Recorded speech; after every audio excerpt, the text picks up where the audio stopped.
So welcome back to All Rounders. So guys, in this video, I'll be implementing all the concepts that we taught you in the previous video. So I'll begin with return keyword.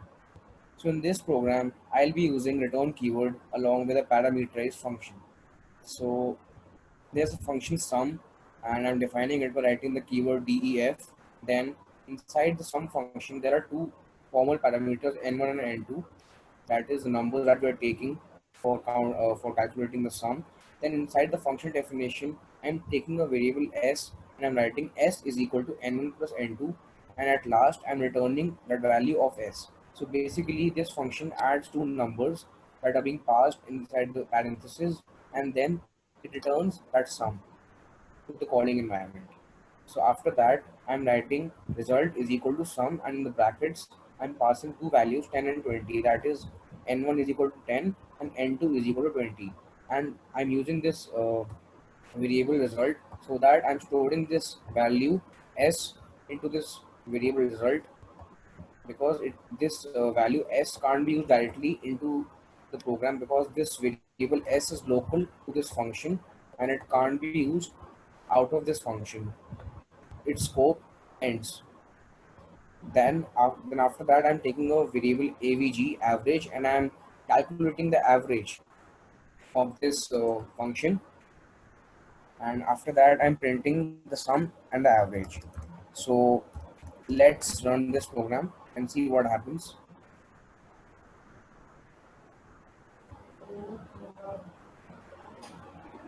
See, it's quite clear that in sum the value is 30 and in average the value is 15.0.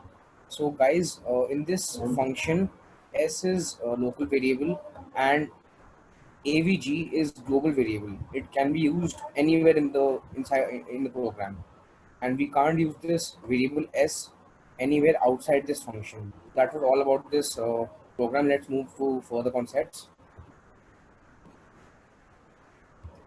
So guys, this is the program where I'll be using default parameters. So I'm defining a function area by writing def, and inside that there are two parameters, l length, that is l that is length, and b that is breadth. And over here I am fixing the value of breadth by writing b is equal to 10, and it can't be changed.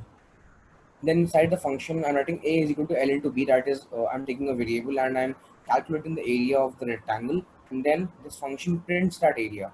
So again, a is local to this function. Then I'm calling this function by writing area, and inside the bracket I'm writing 20, and 20 is the length, and breadth we do not need to define it again because it is fixed, it is default, and we do not need to define it again and again.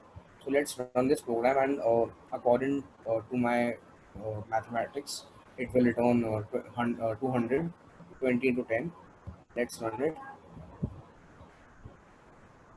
See, this function is returning 200, that is length is equal to 20 and breadth is equal to 10, and multiplied the answer comes 200. That was all about implementation part. Now Bhupendra will explain you more some more concepts. So over to Bhupendra.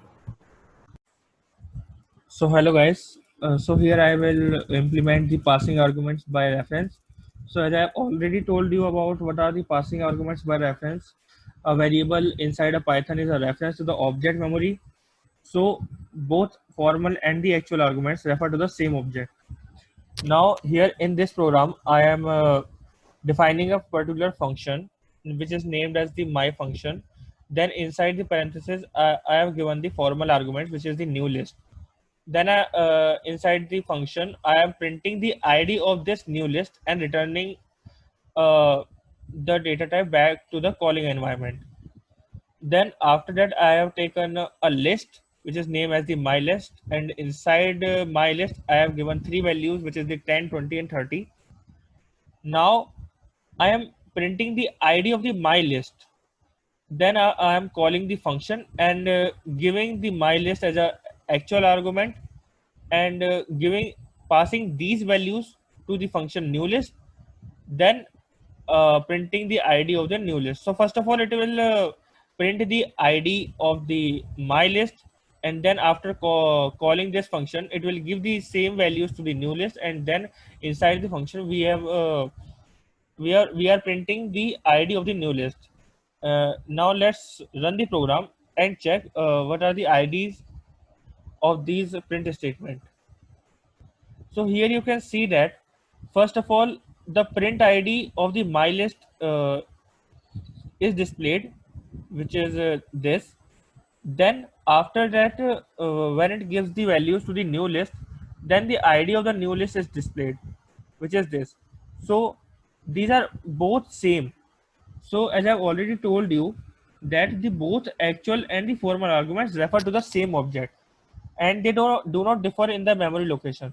So this is the basic actual concept of the passing arguments by reference. So that's all about for this video, guys. In the next video we will tell you about some built-in modules by using the functions. So thank you, guys.